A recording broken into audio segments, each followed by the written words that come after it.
नमस्कार। न्यूज़ 18 का digital platform, मैं हूं प्रशांत। और बात नेपाल को मिली अंतरिम प्रधानमंत्री सुशीला कार्की की। क्या चुनौतियां हैं उनके सामने, भारत को लेकर क्या रुख है उनका, इन तमाम बातों पर करेंगे बात। दरअसल नेपाल में पूर्व मुख्य न्यायाधीश सुशीला कार्की को अंतरिम प्रधानमंत्री बनाया गया है और ये नियुक्ति देश में जारी राजनीतिक अस्थिरता को खत्म करने की दिशा में एक अहम कदम है। हालांकि ये देखने वाली बात होगी कि अब नेपाल में क्या सियासी तूफान थमेगा या जेन ज़ी सड़क पर फिर से उतरेगा। तो नेपाल की पूर्व मुख्य न्यायाधीश सुशीला कार्की को देश का अंतरिम प्रधानमंत्री नियुक्त किया गया। नेपाल न्यूज़ के अनुसार उन्हें शीतल निवास यानी राष्ट्रपति आवास में पद और गोपनीयता की शपथ दिलाई गई। ये नियुक्ति ऐसे समय में हुई है जब नेपाल की राजनीति में भारी उथल पुथल मची हुई है। इस कदम को देश में स्थिरता लाने की एक महत्वपूर्ण कोशिश माना जा रहा है। कार्की की न्यायिक पृष्ठभूमि और साफ सुथरी छवि के कारण उनकी नियुक्ति को एक साहसिक और निर्णायक कदम के रूप में देखा जा रहा है।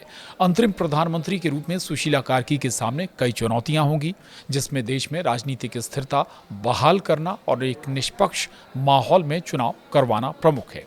उन्होंने पद स्वीकार करने से पहले संसद भंग करने और युवाओं का समर्थन प्राप्त करने जैसी कुछ शर्तें रखी थीं। इससे उनकी नियुक्ति के पीछे एक मजबूत जनाधार होने का संकेत मिलता है। राजनीतिक विश्लेषकों का मानना है कि उनकी नियुक्ति से देश की राजनीतिक दिशा में एक सकारात्मक बदलाव आ सकता है, खासकर न्याय और पारदर्शिता के मामले में।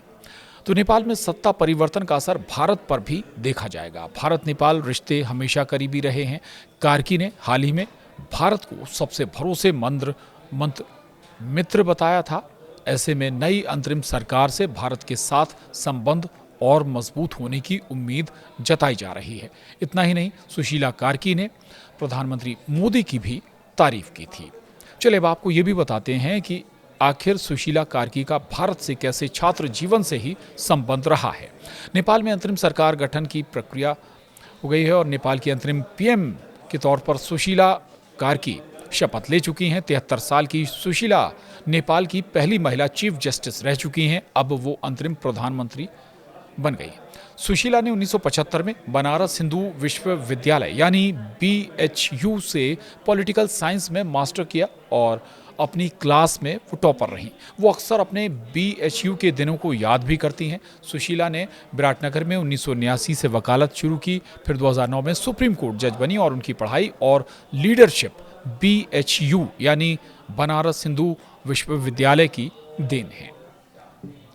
और चलिए आपको बताते हैं सुशीला कार्की के बारे में कुछ और महत्वपूर्ण बातें। सुशीला कार्की का जन्म 7 जून 1952 को विराटनगर में हुआ। 7 भाई बहनों में सबसे बड़ी कार्की ने कानून की पढ़ाई के बाद 1989 में विराटनगर से वकालत शुरू की। 1985 में उन्होंने महेंद्र मल्टीपल कैंपस धरान में सहायक अध्यापक के तौर पर काम भी किया। 2007 में वे सीनियर एडवोकेट बनी। 22 जनवरी 2009 को उन्हें सुप्रीम कोर्ट का एडहॉक जज नियुक्त किया गया और 2010 में स्थायी जज। वहीं 2016 में वे नेपाल की पहली महिला चीफ जस्टिस बनी। ये खुद में ऐतिहासिक पल था। 11 जुलाई 2016 से लेकर 7 जून 2017 तक उन्होंने सुप्रीम कोर्ट की बागडोर भी संभाली। और सुशीला कार्की, जिनकी सत्ता से सीधी टक्कर लेने वाली शख्सियत के तौर पर उन्हें जाना जाता है। कार्की के कार्यकाल में बड़े फैसले भी हुए, लेकिन 2017 में उन पर माओवादी सेंटर और नेपाली कांग्रेस ने महाभियोग प्रस्ताव ला दिया। इस कदम का देश भर में विरोध हुआ। सुप्रीम कोर्ट ने भी संसद को रोकने का आदेश दिया और आखिरकार प्रस्ताव वापस लेना पड़ा।